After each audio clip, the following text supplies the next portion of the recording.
जय सिया राम। तो अब तक हमने अपने कथा रसिक श्री सीताराम जी को श्रवण कराया कि किस तरह तुलसीदास जी महाराज की मिथिलापुरी की यात्रा रही और वे पुणे वहाँ की यात्रा करके काशीपुरी लौट आए। अब यहाँ आकर संवत 1640 में इन्होंने दोहावली की रचना की। संवत 1641 में वाल्मीकि रामायण जी की एक प्रति लिखी। 1642 में इन्होंने जानकी नवमी पे हमारी जानकी मैया के प्रकट उत्सव पे सतसई लिखना प्रारंभ किया। परंतु उन्हीं दिनों विश्वनाथ बीसी लगी। मीन राशि पर शनिश्चर की पहुंचने पर काशी में घोर महामारी छा गई। बहुत भारी प्रकोप हो गया महामारी का। सब ने प्रयास करके देख लिए परंतु सब हार गए। कोई उपाय काम ही ना करे, कैसे भी वो महामारी दूर ही न हो। सब और त्राही त्राही मच गई।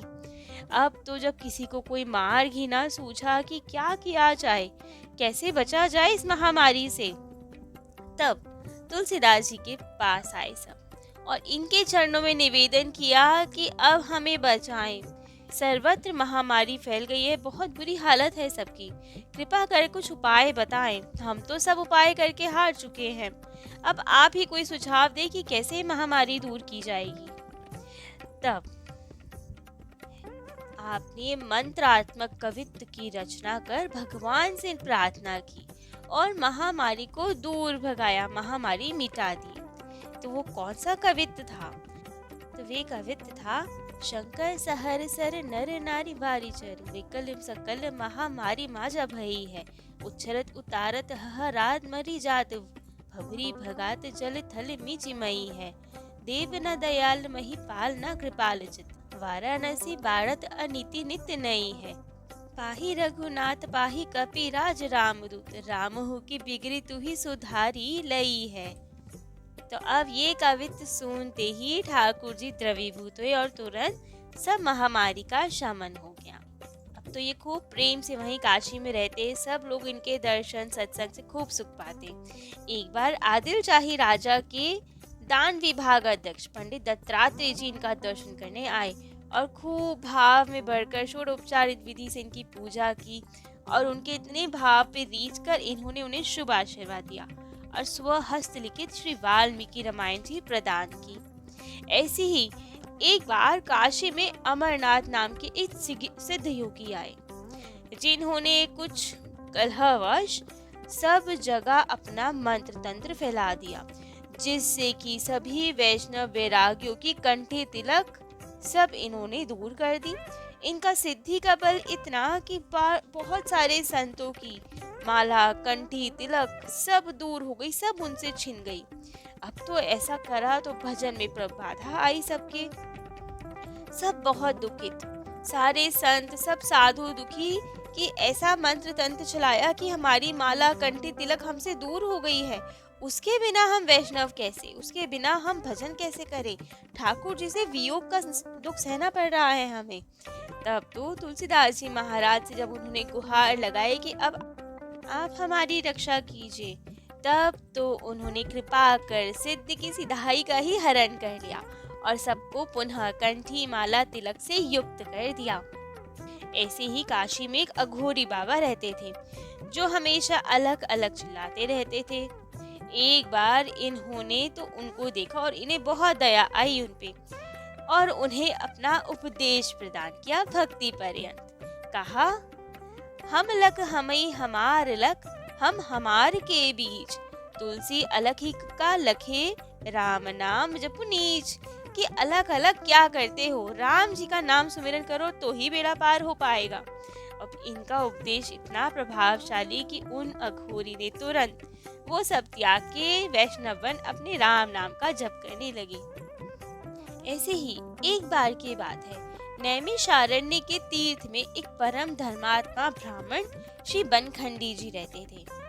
अब समय का प्रभाव, कलयुग का प्रभाव कि नैमिषारण्य के बहुत सारे तीर्थ लुप्त हो गए थे। इस बात का उस ब्राह्मण को बहुत कष्ट था, तो वे चाहते थे कि सभी तीर्थों की पुनः प्रतिष्ठा हो, सभी अंकित किए जाएं और सबका पुनः निर्माण हो, सब अपने स्वरूप में पुनः स्थापित हो। लेकिन इन सब के लिए तो अब प्रचुर धन द्रव्य की आवश्यकता थी, और वे तो थे ब्राह्मण साधु, उनके पास इतना धन कहाँ। लेकिन बहुत दुखी वे चाहते थे कि सब तीर्थों का उत्थापन हो। क्या किया जाए? तो उन्होंने भगवान सदाशिव की आराधना की, खूब समय तक उनकी आराधना की। परंतु एक दिन एक प्रेत इनके प्रत्यक्ष सामने आ गया और कहा कि एक अमुक जगह बताई कि उस जगह पर अपार धन गड़ा हुआ है, आप वो धन ले लीजिए और जैसे चाहें वैसे उसका उपयोग करें। परंतु वे धन का पता तो हम बता रहे हैं, लेकिन एक शर्त है, आप अपना अभिष्ट सिद्ध कीजिए, जो आप चाहते हैं वो कीजिए उस धन से, परंतु हमारा उद्धार कर दीजिए, हमें इस योनि में बहुत कष्ट मिल रहा है। तो आप धन से अपने तीर्थ सजा लीजिए और हमारा उद्धार कर दीजिए। तब तो बनखंडी जी के मन में बहुत हर्ष हुआ कि ठीक है, हम तीर्थों का उद्धार भी करेंगे और आपका उद्धार भी करेंगे, लेकिन उसके लिए तुम्हें कुछ करना पड़ेगा। प्रेत ने पूछा कि बताएं, हम क्या कर सकते हैं आपके लिए जिससे हमारा उद्धार हो जाए। तब बनखंडी जी ने कहा कि आप मुझे चारों धाम के दर्शन करा लाइए और वहां दर्शन कराने के बाद काशी में छोड़ दीजिएगा। काशी जी में एक बहुत सिद्ध महात्मा है, जिनके दर्शन करते ही तुम्हारा उद्धार हो जाएगा। अब तो प्रेत ने ऐसे ही किया, बनखंडी जी को चारों धाम की यात्रा करवाई। बहुत प्रेम से उन्होंने दर्शन स्पर्श किया और यात्रा के बाद आए काशीपुरी। काशीपुरी में श्री तुलसीदास जी की कुटिया के ऊपर आकाश में मंडराने लगी। अब सबको तो वो प्रेत नहीं दिख सकता ना, सबको तो केवल वो ब्राह्मण दिख रहा था। अब तो वहां भीड़ लग गई कि आकाश में ये ब्राह्मण कैसे उड़ रहे हैं। प्रेत तो किसी को दिखे ना, उन्हें केवल ये दिखाई दे कि आकाश में कोई ब्राह्मण उड़ रहे हैं। तो हर जगह हल्ला मच गया कि ये क्या हो रहा है, कैसे हो रहा है। तब तो तुलसीदास जी महाराज भी कुटिया से बाहर आए कि शोर क्यों हो रहा है। जैसे ही तुलसीदास जी बाहर आए, प्रेत को उनके दर्शन हुए। दर्शन होते ही वे मुक्त हो गया और ठाकुर जी की प्राप्ति हो गई और बनखंडी जी नीचे आ गए। अब नीचे उतरते ही बनखंडी जी ने उन्हें प्रणाम किया और सारी बात उन्हें बताई और निवेदन किया कि हम नैमिषारण्य के तीर्थों का उद्धार करना चाहते हैं, तो कृपा कर हमारी सहायता करें उसमें। तो अब तो सर्वत तुलसीदास जी महाराज की जय जयकार।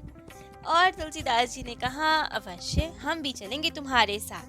अब श्री तुलसीदास जी महाराज बनखंडी जी के साथ नैमिषारण्य की ओर प्रस्थान किए। मार्ग में 5 दिनों तक अयोध्या जी भी रुके। वहाँ पे एक गायक थे जो बहुत सुंदर पद गाते थे। तो पद का इतना सुंदर गायन सुनकर उन पे प्रसन्न होकर इन्होंने अपनी राम गीतावली की एक प्रति उन्हें प्रदान की और खूब प्रेम से और दिन अयोध्या जी रुकने लगे।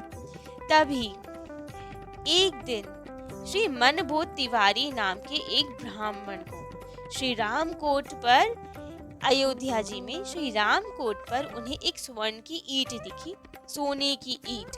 अब इतनी बड़ी सोने की ईंट दिखी और उसे देख के तो वो बहुत हर्षित तुलसीदास जी महाराज को दिखाई कि देखिए, अभी हमें यहीं से कितनी बड़ी सोने की ईंट दिखी, ऐसी तो कभी देखी भी नहीं, इतनी दिव्य ईंट लग रही है ये तो। तुलसीदास जी महाराज वो देख के बहुत प्रसन्न हुए और कहा कि पंडित जी, ये सामान्य ईंट नहीं है, ये तो बहुत दिव्य ईंट है, हर किसी को इसका दर्शन नहीं हो सकता। आपको यदि इसका दर्शन हुआ है तो आप तो बहुत भाग्यशाली हैं जो इसका दर्शन हुआ है आपको। तब तो उन्होंने पूछा उसकी महत्वता कि ऐसा क्या है इस ईंट में। तब तुलसीदास जी महाराज ने बताया कि ये ईंट तो दिव्य अयोध्या जी की है, ये अयोध्या जी की नित्य परिकर है। जैसे मतलब हमें धाम जो इस स्वरूप में दिखते हैं, लौकिक स्वरूप में दिखते हैं, धाम वैसे होते नहीं। 2 तरह के होते हैं, एक जो हमें लौकिक स्वरूप में दिखते हैं और एक होता है उनका दिव्य स्वरूप। जैसे वो नित्य रहते हैं, स्वर्णमयी मणिमयी दिव्य आभा से युक्त, जहाँ हमारे ठाकुर जी नित्य विहार करते हैं। अब जहाँ ठाकुर जी हो वो सामान्य थोड़ी हो सकती है, तो ऐसे ही अयोध्या जी, दिव्य अयोध्या जी के उन्हें दर्शन हुए थे। वहां की ईंट थी वो, सिर्फ संसारिक आंखों से वो नहीं दिख सकती थी। तुलसीदास जी उन्होंने समझाया कि ये सामान्य ईंट नहीं है, ये नित्य परिकर है, ये यहीं रहती है ईंट। अयोध्या जी या कोई भी जो धाम होता है, साकेत होता है, गोलोक होता है, वृंदावन, कोई भी धाम अगर होता है तो वहाँ के पेड़ पौधे, ईंट, पत्थर सब परिकर होते हैं। परिकर अर्थात ठाकुर जी के निज जन, संत जन, जो ठाकुर जी से बहुत प्रेम करते हैं ना, संत हो, भक्त हो, तो वे ठाकुर जी से मुक्ति नहीं मांगते। सगुन उपासक मोक्ष न ली ही। अब मोक्ष या मुक्ति या भक्ति में भी बहुत सारी की कैटेगरीज होती है, सारूप्य मोक्ष या अलग अलग टाइप के। तो उसमें एक कैटेगरी होती है जब भक्त कहता है कि हमें आपके पास रहना है, चाहे कुछ भी बना के हमें रख लीजिए, चाहे अपने स्वरूप में रख लीजिए या अपनी सेवा में रख लीजिए, यहाँ तक कि कंकड़ पत्थर बना के रख लीजिए, लेकिन अपने पास रख लीजिए। तो जो ठाकुर जी के ऐसे वाले भक्त होते हैं ना, जो ठाकुर जी का साथ चाहते हैं सदा सदा के लिए, तो वे कभी वहाँ की घास बन के रहते हैं, कभी ईंट बन के रहते हैं, कभी पत्थर बन के रहते हैं, पेड़ बन के रहते हैं। तो ये होते हैं दिव्य परिकर। धामवास कभी भी जाएं, कोई भी धाम में जाएं, तो वहाँ की रज कर्ण भी प्रणम्य होती है, वो भी दिव्य परिकर है। वहाँ के पत्थर भी दिव्य होते हैं, तो सबका सम्मान होना चाहिए। वहाँ के पेड़ पौधे भी दिव्य होते हैं। ऐसी बहुत कथाएं सुनी गई हैं जहाँ पे पेड़ भी दिव्य होते हैं, चाहे वृंदावन हो, चाहे अयोध्या जी हो। संत महात्मा ही पेड़ स्वरूप में वहाँ विराजित रहते हैं भजन पूजन के लिए, कि इंसान बन के रहेंगे तो बहुत सारी चीजों की आवश्यकता भी रहेगी, तो पेड़ पौधे बन के रहो, पत्थर बन के रहो, जो ठाकुर जी के पास रहे और शांति से पूजा कर सके, भजन कर सके। तो इसलिए धामवास कभी भी जाए तो उनका भी, पेड़ पौधों का भी सम्मान करना। जबरदस्ती बिना आज्ञा के एक फूल तक नहीं तोड़ना चाहिए, एक पत्ता तक नहीं उतारना चाहिए, क्योंकि वो सब संत स्वरूप ही हैं। वहाँ के पत्थर, वहाँ की रज कर्ण भी प्रणम्य होती है। तो ऐसे ही उन्हें जो ईंट मिली थी वो भी वहाँ की नित्य परिकर थी। तुलसीदास जी ने समझाया ये कि ये यहाँ की नित्य परिकर है, अलौकिक अयोध्या जी का पाठ है ये।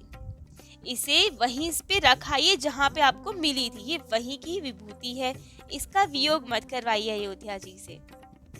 इसलिए ही कहा भी जाता है कि धाम में से कहीं से भी जल तो ला सकते हैं, क्योंकि जल तो सदा बहता है, जैसे माता सरयू जी का जल, गंगा जल, यमुना जल, क्योंकि वो तो बहता रहता है, सबके कल्याण के लिए होता है, वो हम ला सकते हैं धाम से। लेकिन धाम से कभी भी पत्थर नहीं लाने चाहिए। क्यों नहीं लाने चाहिए? क्योंकि वो अचल होते हैं, जहाँ है वहीं रहते हैं। हम उन्हें यदि जबरदस्ती ले आए तो हमें अपराध लगता है, क्योंकि हम उनका धाम से वियोग करवा देते हैं। वो बने पत्थर थे जिससे उन्हें धामवास मिल सके, ठाकुर जी के पास रह सके वे, और हम उन्हें अगर जबरदस्ती उठा लाएंगे तो हमें अपराध लग जाएगा एक भक्त को भगवान से दूर करने का। इसलिए किसी भी धाम से, कहीं से पत्थर नहीं लाना चाहिए, अपराध लगता है। तो ऐसे ही तुलसीदास जी ने उन्हें समझाया कि ईंट आप जहाँ से उठाए थे वहीं वापस रख दीजिए। ये पूरी अयोध्या स्वर्णमय है, आपको इन नेत्रों से नहीं दिख रही है, लेकिन भक्तिपूर्ण हृदय से देखेंगे ना तो आपको अवश्य दिखेगी ये स्वर्णमय। तब तो मन बोध तिवारी जी ने उनसे प्रार्थना की कि कृपा कीजिए ना, हमें भी दिव्य अलौकिक अयोध्या जी का दर्शन कराइए। तब उन्हें अधिकारी जानकर उनकी अयोध्या जी से प्रीति और प्रतीति, अर्थात उनका विश्वास और दृढ़ करने के लिए उन्होंने कृपा पूर्वक उन्हें दिव्य अलौकिक अयोध्या जी के दर्शन करवाए, और उन्हें पूरी अयोध्या जी स्वर्ण में दिखाई दी।